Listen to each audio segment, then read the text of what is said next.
तो इस वजह से ना इनको पकड़ते हुए या वैसे काफ़ी केयरफुल रहना पड़ता है। इनका शिकार करने का बेटा मेथड यही है कि ये किसी फ़िश के पास जाके ना एकदम से पानी में करंट का झटका पैदा करते हैं। आपको पता है पानी में करंट फैल जाता है, तो वो जो आसपास की मछलियाँ होती हैं ना, वो थोड़ी देर के लिए पैरालाइज हो जाती हैं, यानी कि वहीं पे साकत हो जाती हैं और ये उनको खा जाते हैं। ठीक है, ये भी उसी की ही आगे डिफरेंट टाइप्स हैं।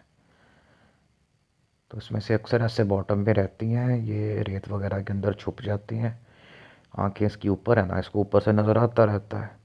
जब मछलियाँ तैरती हुई इसके पास आती हैं तो एकदम से करंट पैदा करती है। इसकी ना डॉर्सल साइड पे इसकी बॉडी में कुदरती तौर पे इलेक्ट्रोड लगे होते हैं, जो अच्छा खासा पोटेंशियल डिफरेंस पैदा कर सकते हैं। जितनी बड़ी फिश होगी उतना ज़्यादा करंट होगा। ये कार्कैरोडॉन है जिसको ग्रेट वाइट शार्क कहते हैं। ये करंट तो नहीं मारती, लेकिन ये बड़ा खौफनाक प्रेडेटर है। इसके तैरने की स्पीड, सूंघने की एबिलिटी बहुत अच्छी होती, दांत इसके बहुत ख़तरनाक होते हैं। राइट वाली पिक्चर मेगालोडॉन फिल्म देखी होगी। मैग ये ग्रेट वाइट शार्क का रिश्तेदार होता था, बहुत बड़े साइज़ की 70-80 फुट की शार्क, कार्निवोरस। शुक्र है एक्सटिंक्ट हो गई, अब नहीं पाई जाती। ठीक है, ये हैमर हेडेड शार्क है, ये भी कॉन्ड्रिक थीस के अंदर आती है।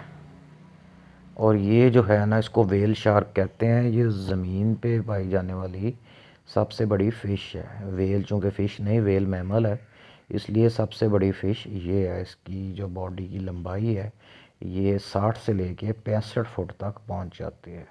लेकिन ये बिल्कुल हार्मलेस है और छोटी छोटी चीज़ें खाती है, इंसान को या जानवरों को, दूसरी मछलियों को नुकसान नहीं करती। ठीक है, इसको वेल शार्क कहते हैं, नाम याद रखना है। ये ओवरऑल ज़मीन पे या पानी का सबसे बड़ा जानवर यही है मछलियों के हिसाब से। अब ये शार्क्स का ग्रुप है। शार्क की डाइवर्सिटी, इनकी वैरायटी कितनी शेप्स में होती हैं।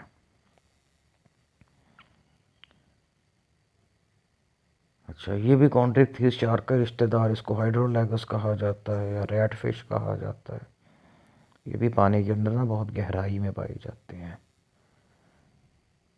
इसको कैमेरा कहा जाता है, शार्क का रिश्तेदार है, लेकिन ये पानी में बहुत गहराई में से देखे ना, इसकी आंखें बिल्कुल अंधी हैं, क्योंकि पानी में इतनी गहराई में रहते हैं कि वहाँ पे रोशनी नहीं होती, इसलिए इनको कुछ नज़र नहीं आता। ठीक है, अब ओस्टिक थीस बोनी फिशेस शुरू हो गए। इसको पोलिपटेरस कहा जाता है। पोलियोडॉन है, इसको अमेरिकन पैडल फिश कहते हैं। ये भी वही है। इसको स्टर्जन कहते हैं। इसके अंडे खाए जाते हैं, बहुत महंगे बिकते हैं, यानी कि पाकिस्तानी करेंसी के लिहाज से 26 लाख रुपए पर किलो इसके अंडे बिकते हैं।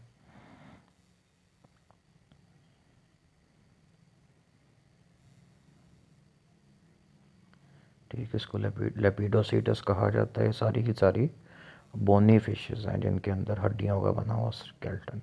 ये एंगविला, जिसको ईल कहा जाता है, ये वो है। ये भी करंट पैदा करती है, अच्छा खासा करंट का झटका मारती है। ठीक है, ये ओंकोरिंकस है जिसको आम लैंग्वेज के अंदर ट्राउट कहा जाता है, और राइट वाली है इसको सालमन कहा जाता है। ठीक है, ये पर्च है फिश, ये आपकी बुक पे भी बनी हुई है। इसको सिलाकैंथ कहते हैं। ये लिविंग फॉसल है, यानी कि ये बहुत कदीम ज़माने में भी पाई जाती थी, अब भी पाई जाती है, और इसके अंदर कोई भी फ़र्क नहीं आया, ये ऐसी की ऐसी है। ठीक है, अब ये है लंग फिश, नियोसेराटोडस। इसकी एक तो देखेंगे शक्ल सूरत बाकी मछलियों से अलग है। दूसरा, ये पानी के अंदर सांस नहीं ले सकती, इसको सांस लेने के लिए बाहर आना पड़ता है। हाँ, अगर इसको पानी से बाहर निकाल के रख दें तो ये सांस रुक के नहीं मरती, ये कई कई घंटे ज़िंदा रहती है। मरती सिर्फ तब है जब इसकी बॉडी कम्प्लीटली सूख जाती है।